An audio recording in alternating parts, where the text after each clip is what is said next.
Oxygen 12 से 5% कर दिया गया है। कुछ चीज़ों पे डायग्नोस्टिक किट कुछ है। चीज़ों पे डायरेक्ट बेनिफिट मिलेगा, मैंने आपसे पहले कहा, इलेक्ट्रॉनिक्स है, कार है या मेडिसिन है, इनमें मिलेगा 22 के बाद। मेडिसिन में कैसे मिलेगा? मेडिसिन में जब एमआरपी जो उसकी है वो इफेक्ट होगी कंपनियों से, वहाँ पर मिलेगा। लेकिन वो कंपनियां पहले जैसे आपने बताया, अगर उन्होंने दाम पहले बढ़ा दिए, सीमेंट की कीमत जैसे बढ़ गई, अगर उस टाइप की चीज़ कर दी है तो। लेकिन अभी तक मेरी जो जानकारी है, उन्होंने भी दाम बढ़ा दिए। नहीं, अभी मेडिसिन में दाम नहीं बढ़े। अभी नहीं बढ़ा, ये 4-5 महीने पहले बढ़ा दिए। हाँ, 4-5 महीने पहले बढ़ा थे, लेकिन अभी नहीं बढ़ा।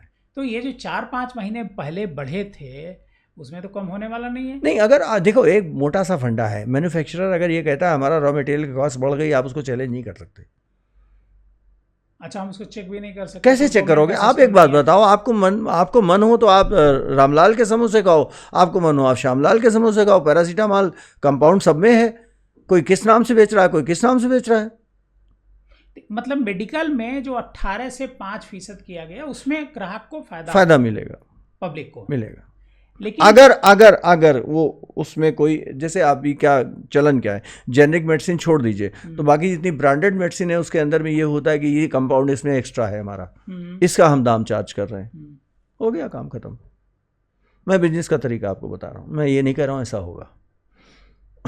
नहीं तो मतलब 13% जो लोग संभावना लगा रहे हैं कि कीमत गिरेगी दवा की, 5%। जीवन रक्षक को तो 0% किया है, 33 तरीके की दवा, वो एक स्वागत योग्य कदम है और होना चाहिए। मैं तो ये कहता हूं कि अमेरिका में जेनरिक मेडिसिन यूज होती है और एक्सपोर्ट करने वाला हिंदुस्तान है, लेकिन हिंदुस्तान में बेच नहीं पा रहा। हिंदुस्तान में हम नहीं खा पा रहे। नहीं, उसको बेच ही नहीं पा रहा। तो बेचे कैसे जब डॉक्टर नहीं लिखना चाहता? हाँ, डॉक्टर नहीं लिख रहा।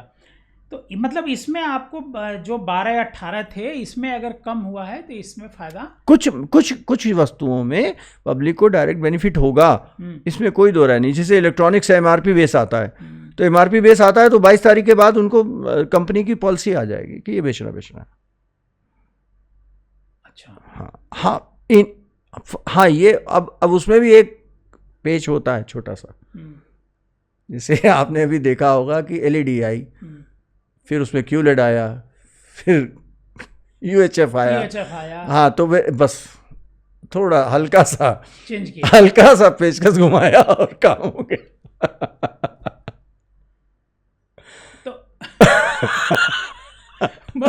मतलब जो इलेक्ट्रॉनिक आइटम में हम लोग मान के चल रहे हैं कि कुछ गिरेगा, नहीं, ऐसी वैसी में ये फर्क तो आएगा। 10% का 28 से 18 हुआ है, तो जो 22, देखो स्टॉक तो कोई आज नहीं 22 के बाद नहीं खरीदेगा। फेस्टिवल की परचेजिंग सारी की सारी व्यापारी कर चुका है। आने वाले फेस्टिवल की परचेजिंग जो होलसेलर है वो 2 महीने 3 महीने पहले कर लेता है। तो 22 के बाद लोग परचेज करेंगे? 22 के बाद लोग परचेज करेंगे तो उसको तो कोई दिक्कत नहीं है। वो जितना टैक्स दे के आया उसके क्रेडिट इनपुट में उसको दिख रहा है। व्यापारी को ऐसी कोई प्रॉब्लम नहीं है, क्योंकि हमने मान लीजिए 28% टैक्स दे के आए थे तो हमारे क्रेडिट लेजर में 28% जमा है। अब हम 18 चार्ज करेंगे तो 18 पे जितना हम वैल्यू एक्सीड करेंगे उतने का 18% हमको गवर्नमेंट को देना है। उसमें हमारी परेशानी कोई नहीं है, हमारी परेशानी कोई नहीं है। लेकिन फायदा किसको हुआ ये सोचने वाली बात है। ये तो बड़ा अजीब बात है। और ये जो नोटबुक और इन सब चीज़ों, हाँ, तो आप एक बात बताओ, जैसे कागज है, कागज को आपने 0% पे ले गए हैं, सॉरी कागज 18% पे है और आप कह रहे हैं कि नोटबुक 0 पे है, तो ये कौन डिसाइड करेगा कि ये कागज नोटबुक के लिए बिक रहा है कि ये कागज प्रिंटर के लिए बिक रहा है? कागज तो वही है। तो मतलब अगर हाँ, जब ये डिसाइड ही नहीं, आप बताओ कौन करेगा, कैसे होगा डिसाइड, आप बताओ। या तो फिर उस पर कोटा सिस्टम लागू करें, जैसे इमरजेंसी में था, सस्ते, आपको याद हो शायद कि सस्ते मूल्य की कॉपी हम लोग खरीदने जाते थे। तो मतलब उससे भी जो है क्लैरिफिकेशन तो इन्हीं चीज़ों का हम मांग रहे हैं कि भाई आपने 0% पे कॉपी कर दी। नहीं तो वो तो अपना दल वो निकाल रहे हैं समझाने के लिए। हाँ, तो अब वो पहले वो समझ ले, फिर हमें पार्टी के लोग पहले वो लोग समझ ले ना। पेंसिल लकड़ी से बनती है, लकड़ी 18% पे है। पेंसिल लकड़ी से बनती है ना? हाँ, और सेल पे 0 है। तो यही तो मैं पूछ रहा हूँ, फायदा किसको हुआ? अच्छा, इसी नाते हमको लगता है कि जो बेस वहां से है, जब बेस में कम नहीं है तो नीचे आके कैसे वो घट जाएगा? हमको लगता है कि विज्ञापन इसी वजह से बहुत चालाकी से दिया गया है क्योंकि इन सब का जिक्र नहीं है। नहीं, कई बार ऐसा होता है, अधिकारी ऐसा फंसा देते हैं सरकार को कि वो खुद नहीं समझ पाते क्या करें। अब इनको पब्लिक से जूझना है, वो 30 साल 35 साल के लिए नौकरी लेके बैठा हुआ है, तुम वहां से हटा दोगे, दूसरी जगह जाएगा, उसको तब भी गाड़ी दोगे। नहीं, सिर्फ अधिकारी का वो नहीं है, जब हम तैयार होंगे तभी तो अधिकारी तैयार करेगा। अब ये देखिए, ट्रैक्टर, टायर और पुर्जे ये 18 थे, ये 5% हो गए।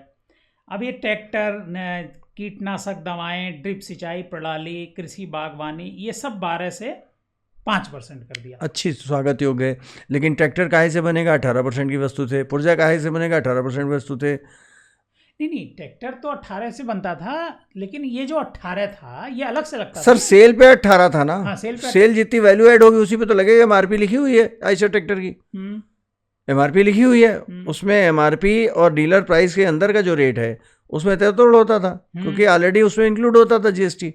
जो एमआरपी होता है उसमें इंक्लूड होता है जीएसटी। तो अब उसका रॉ मटेरियल तो 18 ही पे है, तो ट्रैक्टर की भी कीमत नहीं घटेगी।